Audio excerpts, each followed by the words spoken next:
ready to start. Welcome everyone to the web series of Real Growth Hacking today about product market fit. My name is Joel Kept. I am the CEO of Real Growth Hacking and your host for today's webinar. Also today we have a very special guest. He's a serial entrepreneur. He's the co-founder of 5 startups, one of them actually even reaching unicorn valuation. He has over 20 years of CEO experience. He's an advisor, a board member, and a guest speaker at IMD, one of the leading business schools in the world. Everyone, please welcome Boris Manhart. Hello, everybody. How are you doing, Boris? A special hello to all the people from Trick. It's like 5, no? I'm doing great. Thanks, Joel, for the nice welcome. Looking forward to it. Sure, welcome. Boris, every time I have a call with you, I'm amazed by the shelf behind you with all the books. Have you read all of them? I have to say that like the top level is just comics, and I've read them all, and the business books below, yes, I did as well. Okay, so this is what you gather within 20 years of CEO experience, a huge bookshelf, and I hope some of that knowledge stick with you. I hope too, yeah. Cool. Now, Boris, you've been very, very busy being CEO at different companies, most lately at Trick. Now you decided to start something else. We've been working together quite intensively in the past months to build this product market fit program. We're also going to talk about that.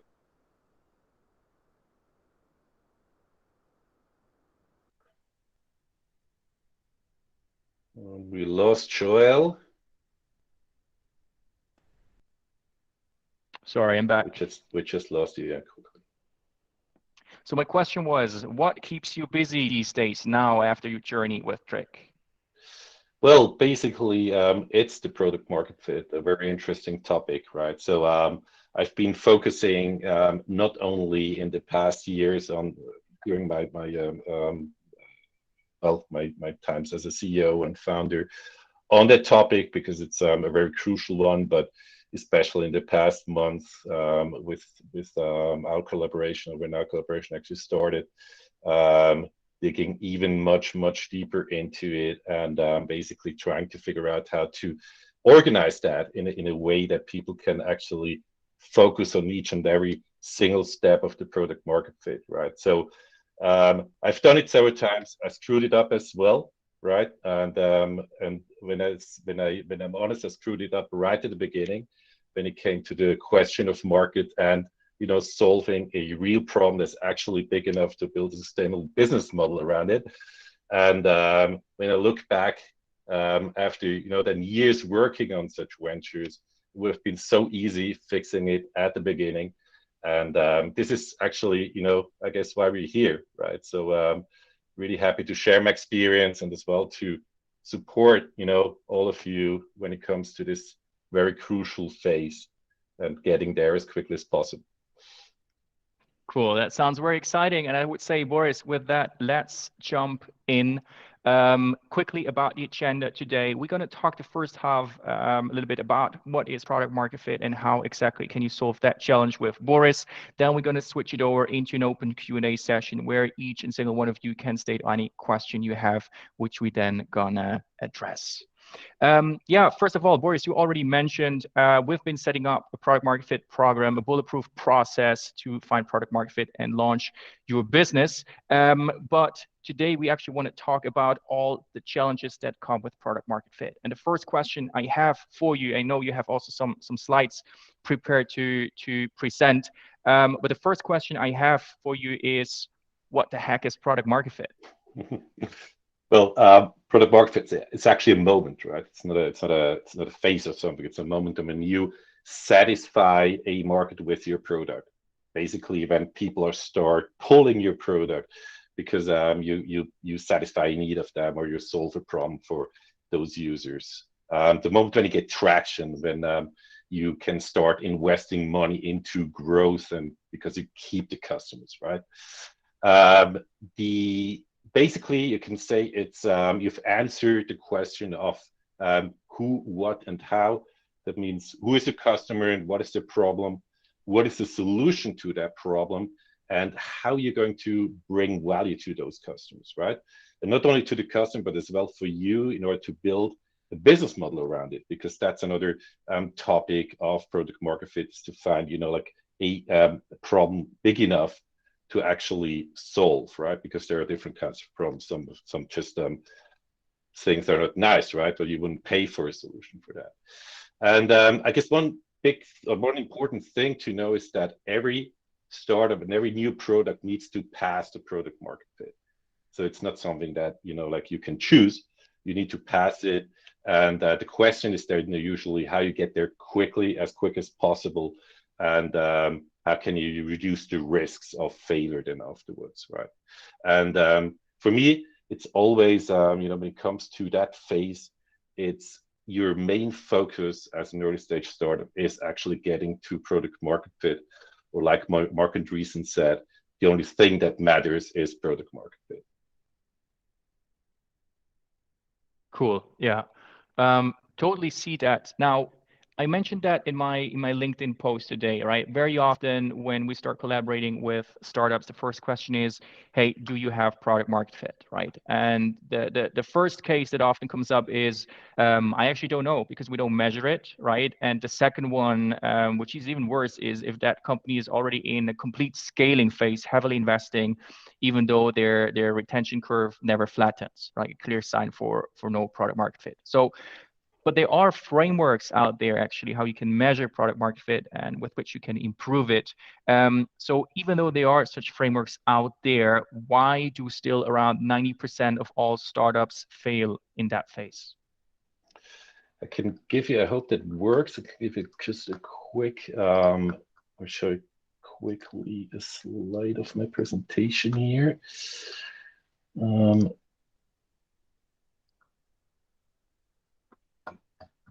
Can you see that right now? Yeah, looks good. Perfect, great. So this is the CB Insights report of last year, why startups fail. If you have a look at it, the second biggest reason is that there is no market need. The no market need actually is typically due to a lack of product market fit, right? Because you haven't found your market yet. And I wouldn't even say that the rest of the reasons are pretty much a result of the lack of product market fit. Especially when it comes to get out competed. This is basically knowing your competition, right? And knowing your ways to differentiate yourself from the competition, flawed business model, regulatory legal change, all things that you can actually focus on during that phase. And one of the special things as well is pricing and cost issues.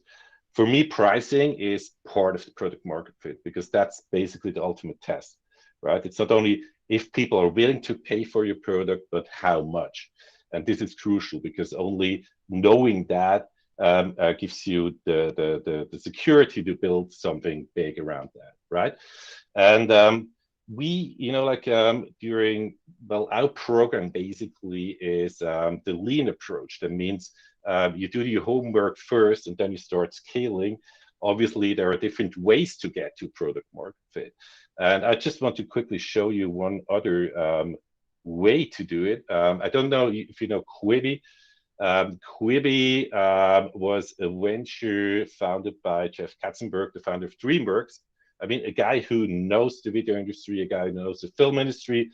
So he basically wants to introduce this short video platform called Quibi.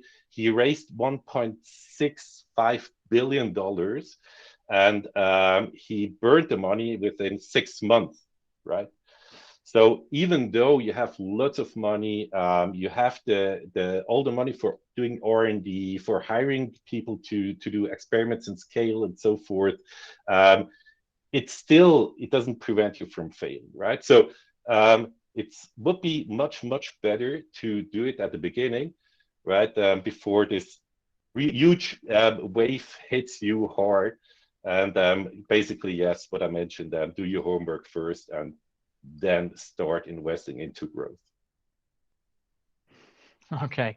Got it. So let's say as around 90% of the companies failing that stage, is there like any solution to this? Can you reduce the risk of those startups failing? Can you say, hey, maybe you even, if you have the right process set out, do you get to like 0%? I wouldn't say that 0% is possible because you have obviously today lots of methodologies and so forth to reduce the risks. And the most important thing is obviously focus on your customer, right? To build something that a customer actually needs. And that means, like going through all those different phases, talking to customer, interviewing customer, and optimizing your product based on this feedback. That's crucial. But I would say getting to 0% is probably not possible because then you can always screw it up at a later stage as well, right? So it's not only product market fit. Got it. Okay. One thing I always find very interesting is exactly the definition of product market fit, right? There is basically the entire product market fit phase, which starts very, very early in the process when you build a company. And then there's the actual point where you reach product market fit, meaning you have a product out there, you can measure, for example, the retention rate, right? I mentioned the frameworks before about how you can measure and improve product market fit. What are the tools you usually use to do that? Well, obviously, one very important thing is that you build your hypothesis and then test your hypothesis, right? So that means already you start with the problem, right? So you want to test even if there's a problem, and then you basically start with the first base, which is the problem solution fit. So it's not even having a product there at this stage, right? It's really finding out if there is a real problem that is something that you actually need to solve, and if there is a solution to that. And this is something where you can test. And here, obviously, there is already a lot of potential to failure because lots of founders already have a solution in their mind before they even start analyzing the problem, right? And this is extremely important to understand if there is something to solve, because otherwise you will never have your market. And then at the later stage, as soon as you get into testing, or as soon as that you have a solution, right? Then you start testing your value proposition, testing the benefits. Here, obviously, you have demand tests. You can run a website, people signing up for a test or whatsoever, and then you can basically launch an MVP, test your MVP, get feedback. As I already mentioned, you have different ways to measure if you're getting closer to the product market fit. One is a product market fit survey, or the Sean Ellis test, how it's called as well. Or you can simply measure the retention if you have a broader audience to test on a quantitative level as well.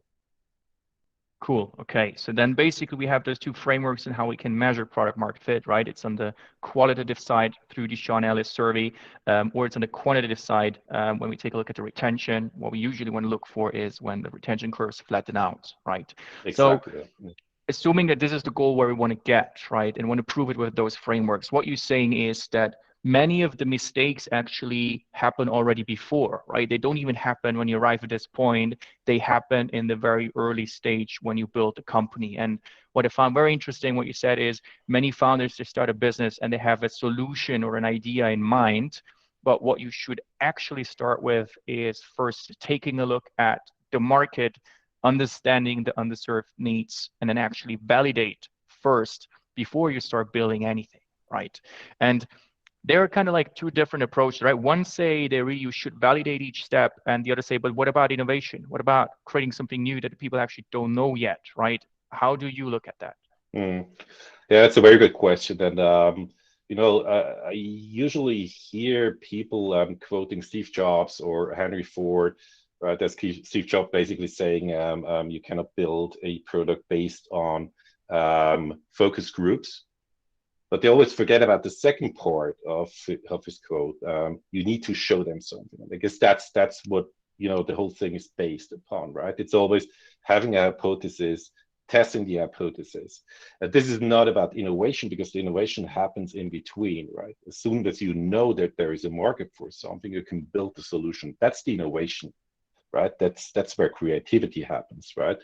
But obviously, you're going to test that your idea or your solution, and again with real customers out there. And I always like the idea of when you go back, we've talked about MVP already. When you go back and consider the first iPhone actually as their MVP, because if you remind yourself, right? I mean, I had this first iPhone. I bought it in the US for lots of money, but it was just a shiny, smart. Wasn't even smart, right? It was just a shiny phone with email, basically, right? And then they were developing over years the iPhone we know today, based on customer feedback, obviously based on the competition as well. And this is, how the thing goes, right? You need to get this feedback in order to optimize, but not to innovate. Got it. Okay. And so let's say when we take a look at the goal is to get to that stage where you can, of course, measure retention, run the PMF survey. There's an entire phase before, which is part of the product market fit phase, which is the creation, the validation of the actual business before you start building something. What are the most common mistakes you see on that path during that process of getting there? Yeah, it's actually, one thing I already mentioned is solving a problem that doesn't exist. So that's, I would say, the most common mistake that happened to me as well, or probably, let's say, a problem that exists but is not big enough that people are actually willing to pay for the solution. Another thing is not listening enough to customer, which is something as well extremely common. And I've seen this happening lots of time, that especially founders that have a very strong vision, that basically fall in love with their vision, they tend to ignore the customer's feedback, because what happens, customer feedback hurts, right? It's not nice. It's something that is exhausting sometimes, but it's actually something you need to do all the time, and especially get feedback from the people that are unhappy with your solution, right? So interview the churns, right? Talk to them. Why did they churn, right? So that's extremely important. Another thing that I see happening as well is, it's extremely easy to get your first customers. That always happens fast. But then lots of products actually stuck there, right? Because you've probably found a niche of the niche of the niche, right? But you want to grow your product, right? So you still need to continue working on your product market fit until you really feel that people are, like it's a pull from the market, right? Another thing that I see is as well, you cannot ignore your competition. And that happens a lot, because what happens, you've seen it as well in the chart before. So lots of companies get outcompeted, probably due to two reasons. One thing is that they're not fast enough, and the other reason is that they just didn't know their competition, right? And then another mistake that can happen is you just scale too early. And I guess, Joel, you as well, we've seen this so many times, right? That people actually start scaling before they have achieved the product market fit. And that means losing a lot of money, because you cannot keep the customers, right? So it doesn't make sense, actually. Yeah, absolutely. Now, you mentioned a bunch of time like the process and those different steps you should take towards like getting to the goal if you start a business, right? Or sometimes even if you already started, but you've not done the work which is really needed to validate the business case. Do you have a slide or something which you can show to the audience so they can like visually understand of like how does the process look like, and what are the different steps on a high level? Yes, just a second. I'll try to share my screen again here.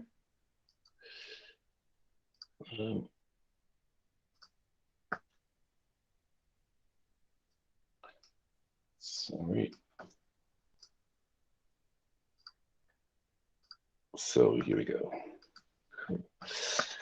So this would be how it works, right? So what's very important is that focusing on the market as a first step is crucial. So understanding the market, understanding the target customers, building your persona, testing and validating the underserved needs. So that's crucial. And then basically you start building the product. And the product is always at the beginning just an idea, just a set of value you're going to deliver to your audience, or some benefits you're going to deliver to your audience, right?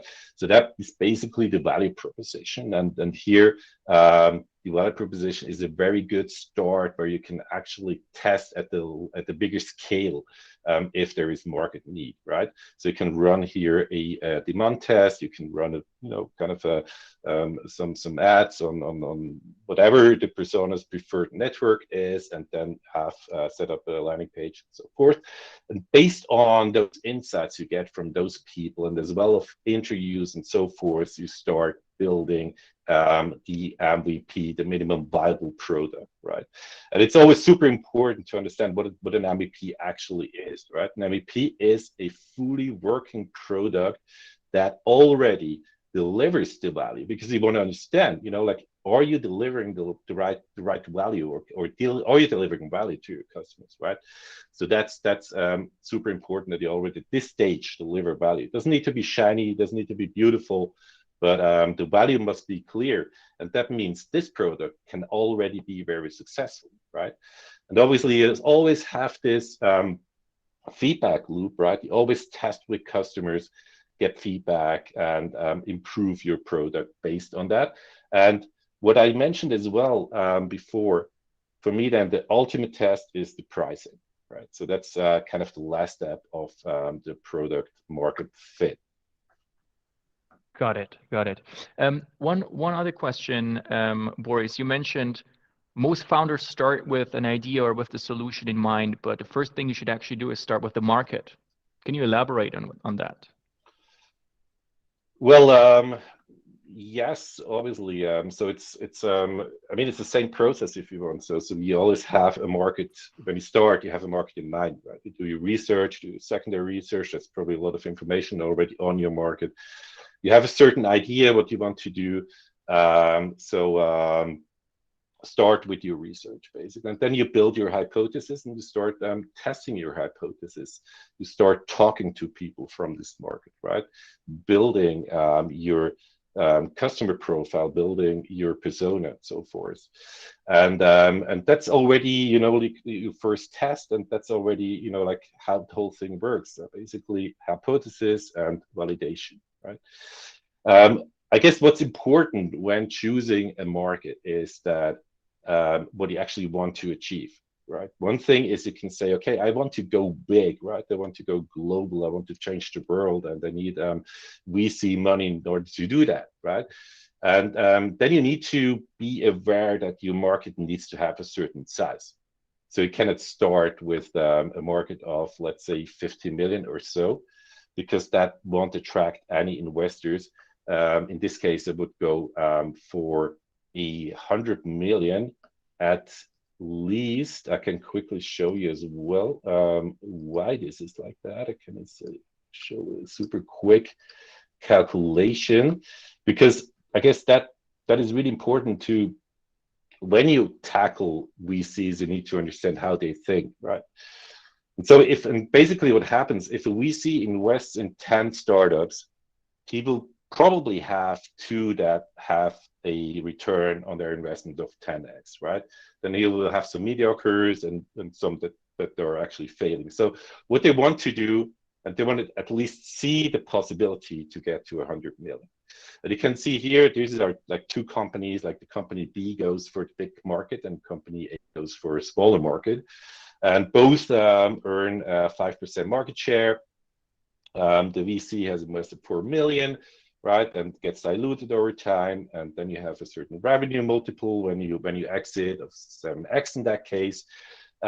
So basically, in company A cases, the investor gets only half of the money back he invested, and in the B case, the investor gets a 10x return. So basically, obviously, they want to go for those kind of startups that like can create this fantasy of a 10x return at least, because you kind of prove you don't know it. But this is important to consider when you focus on a certain market. But I guess what's important as well, once you go for product market fit, you want to see traction early. And that means you usually go for a niche market at the beginning, or for a segment of a big market. So here you see like two, well, poor, successful companies, or more or less successful companies in case of Facebook, right? But Facebook started with tackling Harvard students at the beginning, and they saw a huge traction in just in the first 10 days. They basically were able to get a 60% market share in just 10 days, right? So 60% of the Harvard students actually signed up, and that basically showed that there is a need to connect those people over the internet, right? Same for PayPal, they focused on power sellers on eBay, and this as well led to, I guess, 30% market share in 2 months or 3 months. So as well, that was basically a proof, right? So they were on the right track. So start with dominating a niche market and then grow into the bigger market. But you need to know the bigger market. You need to choose the bigger market beforehand. Got it. Okay. So Boris, if we say we follow a proper process, right? We start with the market in mind, we validate the market. We start doing qualitative interviews. We actually identify truly underserved needs.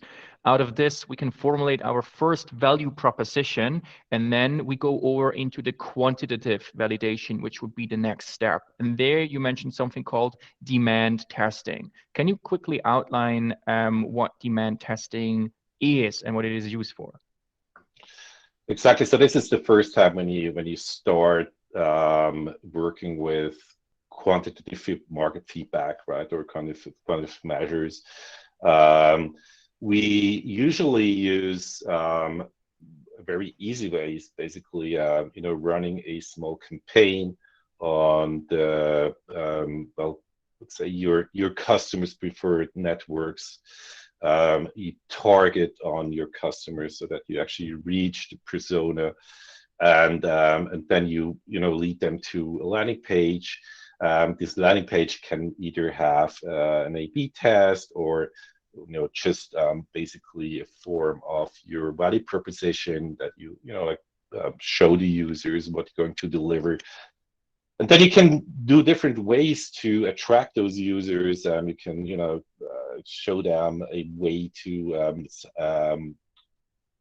sign up for a test, or you can already provide them with something, provide them a way to sign up for a newsletter, white paper, or whatsoever, right? So there are different ways, but what you actually want to do, you want to measure how people react to the benefits, the future benefits you're going to deliver, and how the different probably ways of communicating those benefits perform, right? So you want to make sure that your idea, before you even build a line of code, that your idea is, or that they're on the right track. Mm-hmm.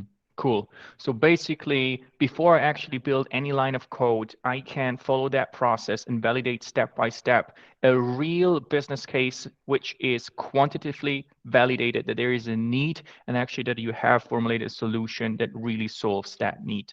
Now, from there on, of course, you're then going to continue building the first MVP and continuing. Now, for the people in this call that already have a product, right? They already build something, and they're now in that stage where they really need to get it sticky.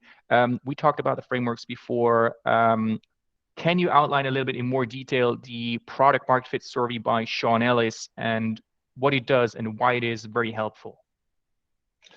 Yeah, exactly. So the product market fit is survey is a bit like I would say well, customer satisfaction, a user satisfaction test on steroids, I would say, right? So you basically ask how people would feel if this product wouldn't be available anymore, and you want to tackle, or you want to get to 40% where people would be very disappointed if it wouldn't be available anymore. And John Ellis and lots of other startups actually tested that through and through, and it turned out that 40% is actually the way to go. I would go probably a little bit higher. But I guess, like it just helps you to track your progress towards the product market fit, basically, right? So you might start at a very low level, let's say at 22% of where disappointed users, and with each and every optimization of your product, you will get closer, hopefully get closer to the 40%, right? So that's a bit the idea, so that you can track everything and you can see if you're on the right track to get to product market fit. Got it. Okay. I think we could probably speak for hours more about how to do Sean Ellie's product market fit, or how to measure it also on a quantitative base through basically retention analysis.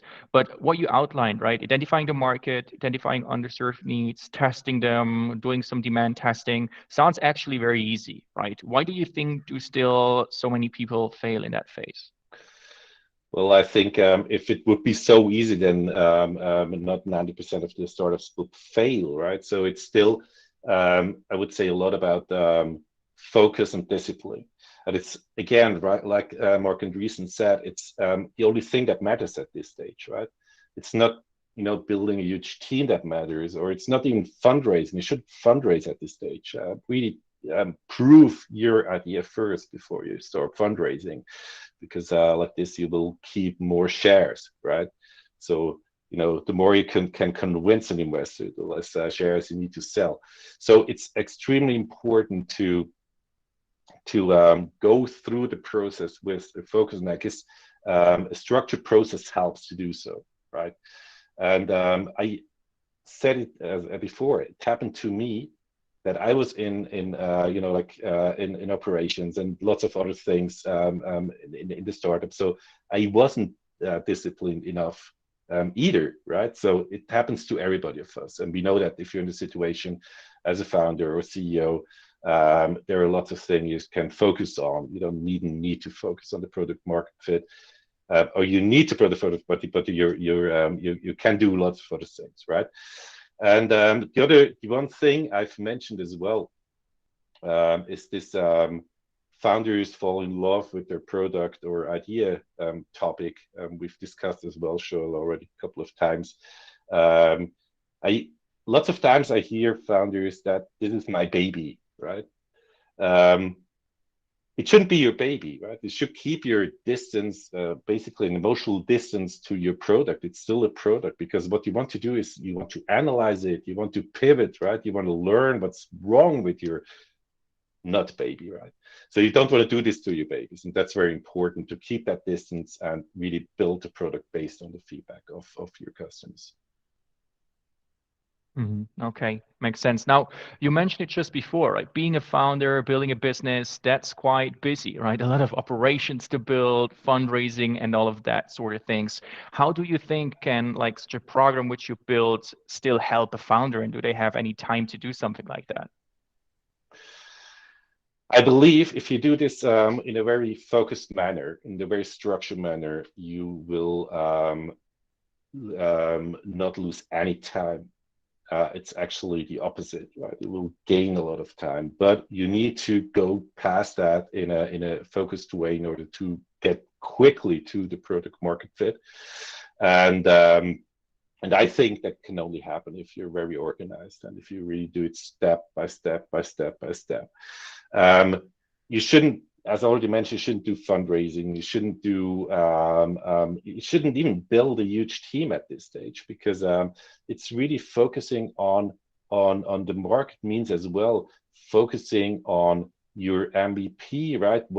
How to provide value to this market. So you don't need the fancy product. You don't need a huge team to do that. Really focus on getting there as quick as possible, and then you can do the rest at a later stage, because you will get traction, right? You will start growing faster, will attract investors and so forth then as soon as you've been there.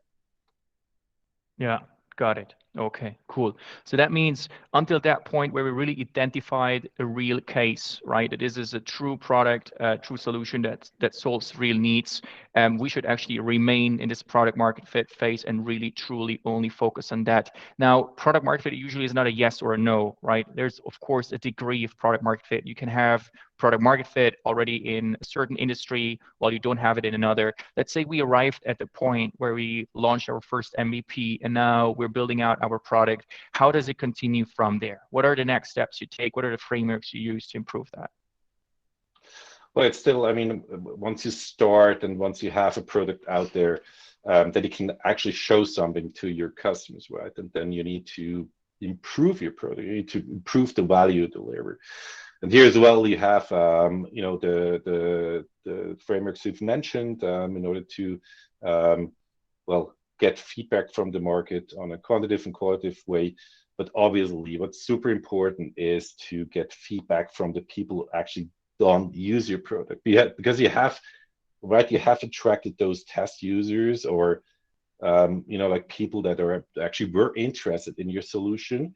And now they don't use your product. Now they churn. So you want to understand why they churn. Probably product is not good enough yet. And based on that feedback, and especially embrace the bad news, embrace the bad feedback. Based on that feedback, you start improving your product and prioritize the next steps, basically. Cool. Sweet. Thank you very much, Boris, for all those insight. I think it's time that we switch over into the Q&A section of this webinar.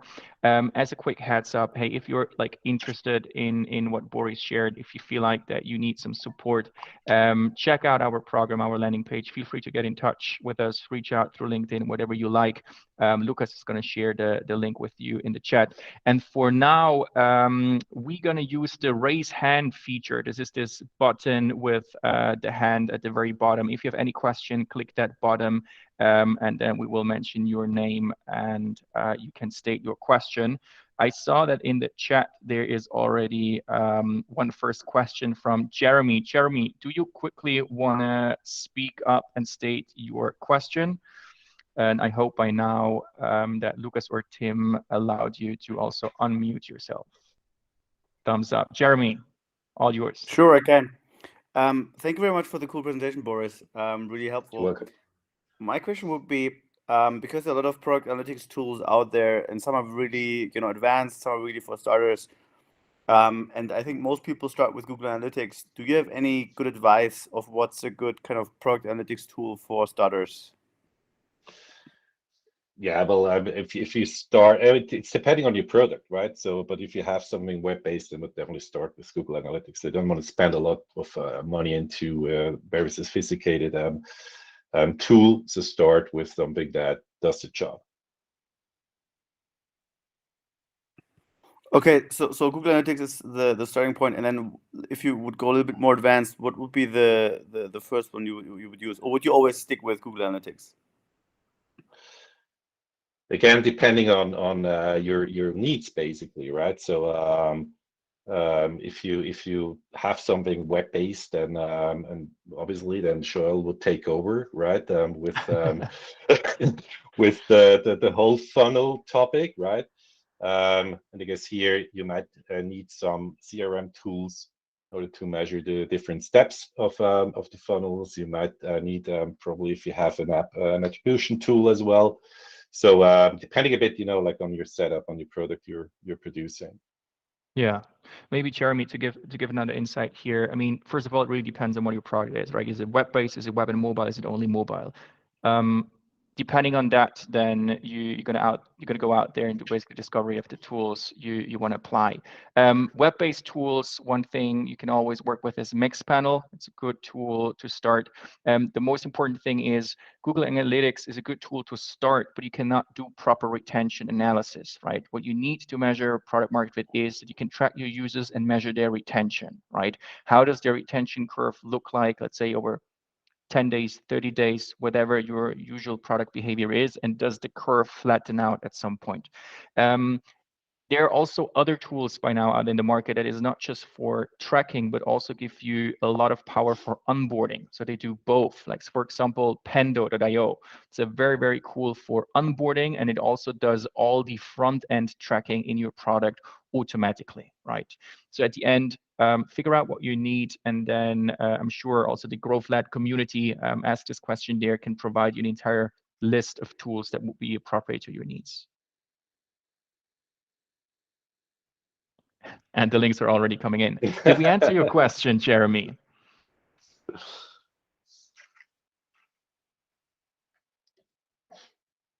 Okay, Jeremy seems busy. Maybe it's Jeremy's muted, so yeah.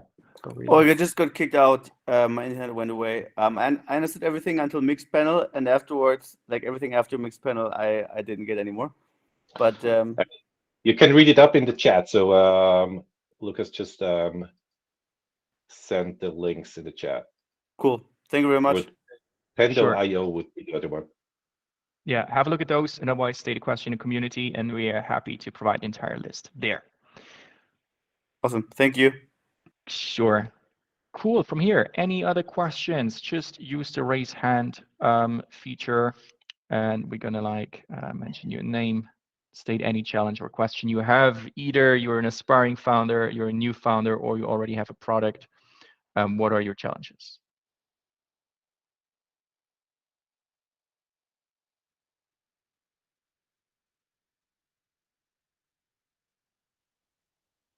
Lars, go for it. Hey, thanks a lot for the webinar. And I was wondering, since you were mentioning finding the right target persona, would that be something you would try to define before actually testing the product market fit? Or would that also be an outcome of finding the product market fit?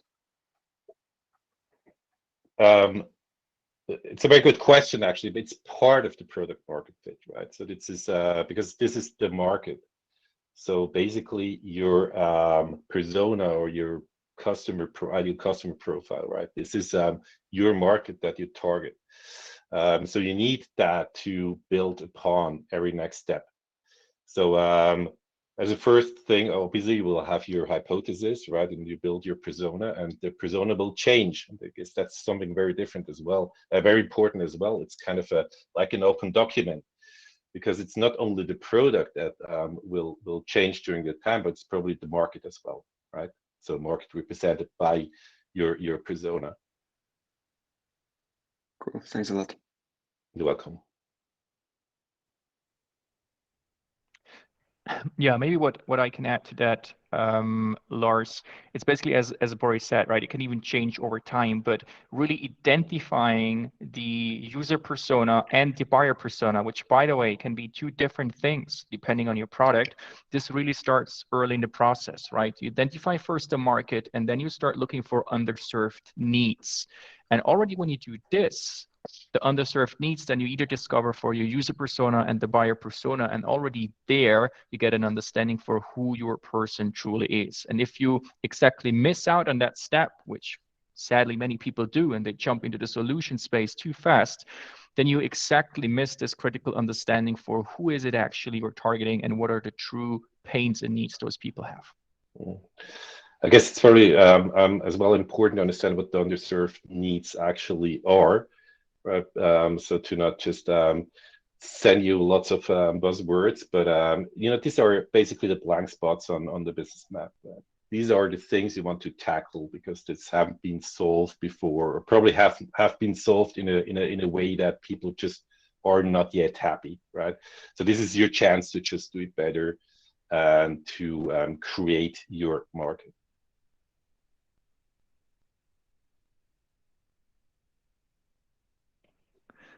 Cool. Thank you for the question, Lars. Any other questions? Brave people out there, what are your challenges?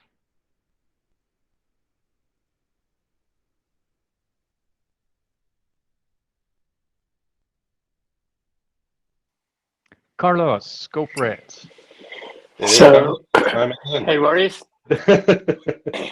One question that I have here is, I think one of the issues that we as an entrepreneur faces as well is making assumptions on the personas. And I wanted to ask you if you have a process to validating that the personas that you defined at the beginning are real, the ones that are following the customers that you are getting at the end.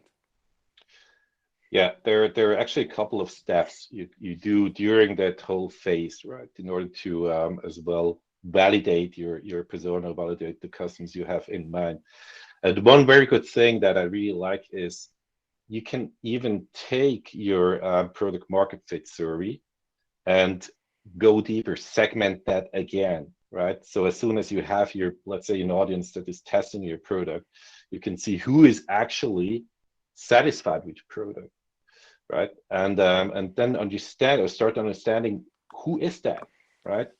So basically, segment all the time again and again and again in order to find out who your customer actually is and who's the people that you deliver most value to, right? Does that make sense? Sure. Thank you. Yeah, maybe Carlos, to elaborate on that, I just shared an article in the chat, which is about Superhuman and their path to product market fit. And that article describes in detail how to perform the product market fit survey and how it works, right? So if you find yourself in a situation where you have already launched a product, but you're not fully sure about the user personas and the buyer personas you're actually going after, right?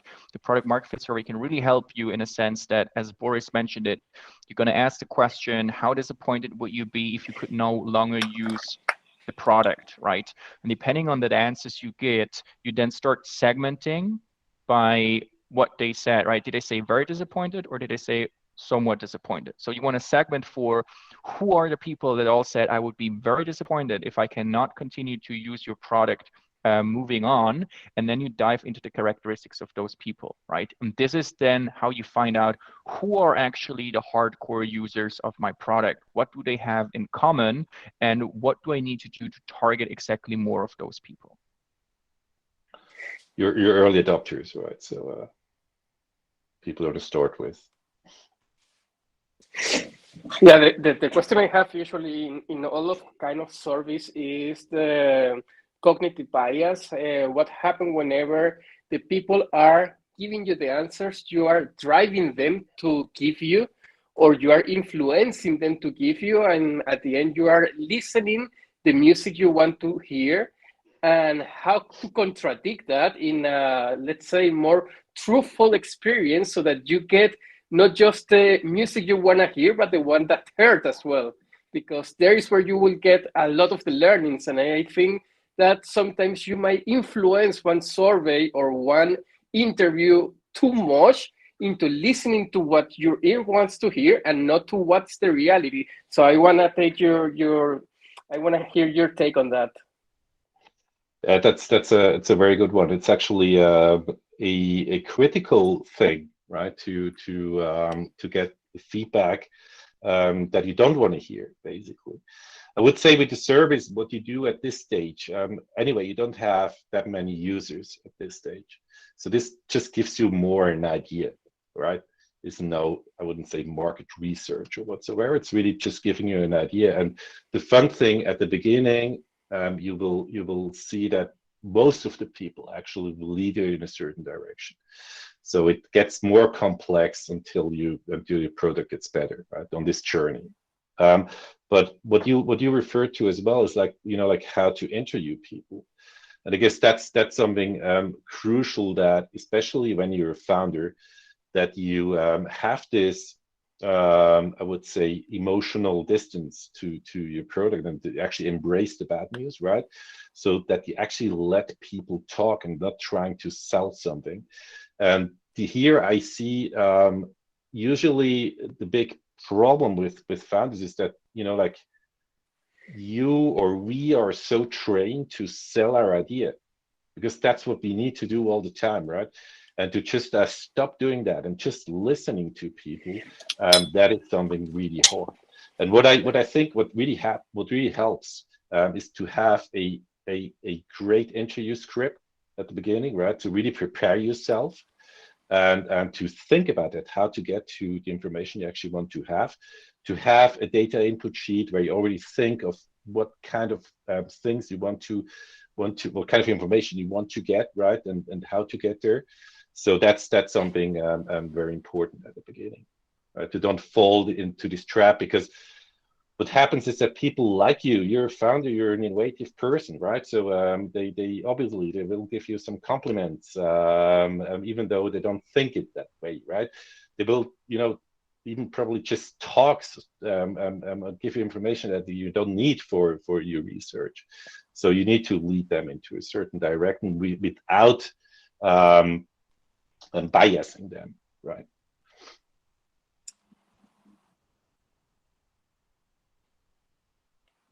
Thank you. You're welcome. Thanks for the question, Carlos. Cool, we have 7 minutes more time, maybe 1 or 2 last questions. What's on your mind?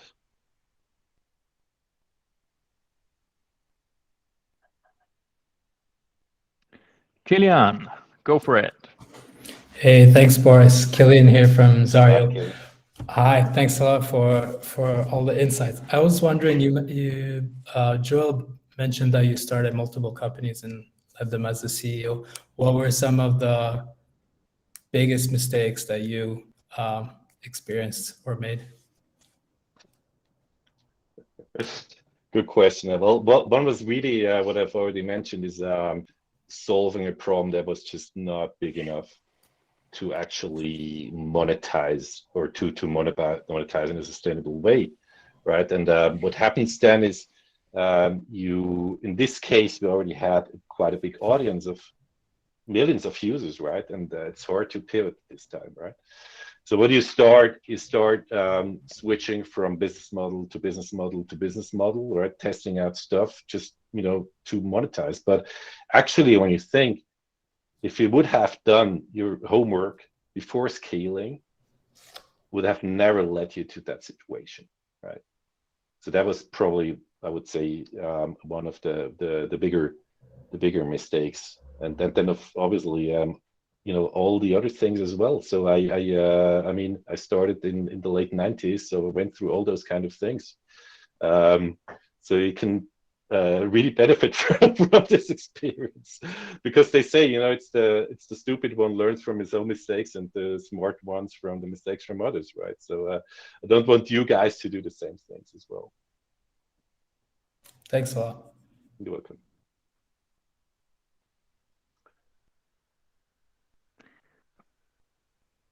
Samuel, go for it. Hello, just a real quick one. So I'm kind of a decent way into my journey, I'd say, with a startup project called Bloxy. I'll just put it in the chat. And my strategy, basically, I've done one round of market research, helped pivot with the design quite substantially based on that, which is really good. And now I'm at the stage, on that first round, it was very much validating the concept in words, but the next thing is validating with money, not words, kind of thing. So I basically have 3. It's a furniture-based product, and so I've got 3 ideas to validate. As I say, with money, one is kind of crowdfunding. The second one could be with regards to approaching stores who might ask to, be willing to buy the product in a certain amount and then ask for an advance to manufacture. The third strategy was the whole clickbait thing: set up a website, pump a load of money into it, get people to add to cart, and prove it that way. And in terms of then my thinking being, I use the data from that to then help pin down the market fit, to then have a go-to-market strategy. Would you say it's worth doing a couple of those kind of like initial validation strategies? So, i.e., do the crowdfunding campaign and maybe follow up 6 months later with a kind of clickbait thing. So you've got, because with crowdfunding, my only concern is a bunch of people that you like might go, yeah, great, and it then becomes like a subjective data set. And then once that kind of dies down and fizzles out, you could then back it up with a clickbait campaign where those people who've already like subjectively maybe voted for you could reach them. So that's what I'm thinking. I just thought it worth to bounce that off some experts in here. A good question. I think, I've been there with crowdfunding, and I've seen some very successful cases. but lots of failures as well. One just case that I was super happy that actually turned out to be hopefully successful is Sono Motors. I don't know if you heard of them. It's actually a German car manufacturer, and I started with the crowdfunding campaign together with them at the same time for another venture. Talked to them a lot. This has been lots of years ago, actually. I would say 6-7 years ago, and they raised so far, I don't know, a couple of dozen millions with crowdfunding, and now they start actually producing their cars, right? So it can actually be a very interesting approach. Obviously, you should go probably a bit bigger than just focusing on your friends and family. So probably have a higher goal. But it's a good way. But anyway, I would definitely start with just a small campaign. Is this something you're already doing, or because I didn't have time now to read but it seems that, I mean, do you have something where people can sign up or whatever and just run small? So we've not started the crowdfunding campaign yet. It's just basically a one-man band kind of thing at the moment. And so we literally just got the website set up with a kind of MailChimp newsletter. And we've got to try and get a fan base and raise that without spoiling our potential to patent our design. So it's a little bit cart before the horse kind of thing.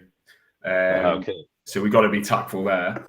But that's what I mean. I'm trying to get to the stage where, we're trying to get on programs, win a bit of grant seed money kind of thing to then fund a crowdfund or a promotional campaign, the whole clickbait thing. So that's where we're at, basically. Yeah. But I just wanted to bounce that off and to see, is that a good market kind of validation, i.e. fit strategy from somebody with experience? Yeah.